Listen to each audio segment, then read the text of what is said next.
ดูคนขาย เอาซื้อใส่เด้อ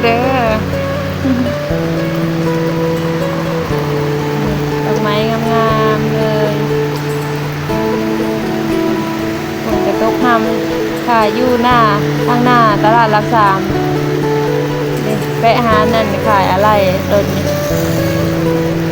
ฝนตกทำมาซื้อซอยนี่เด้องามร้า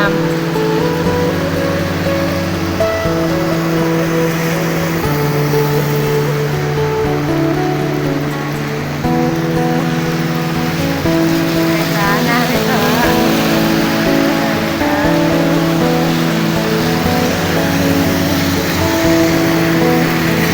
ซอยนี่เด้อปิ่ง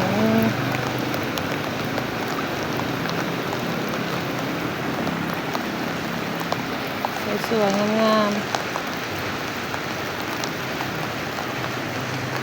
ทางฝนกระตกห้ามพี่น้องเอ้ย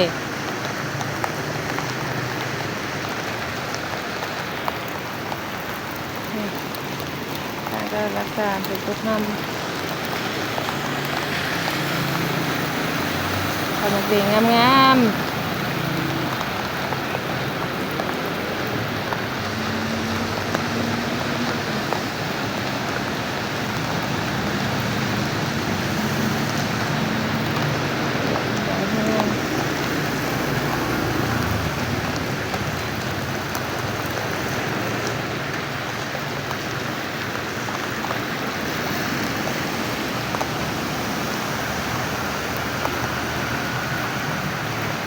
พี่หน้ามันแน่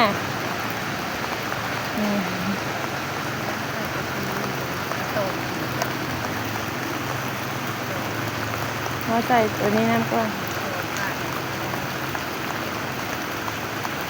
ใส่เอาไปใส่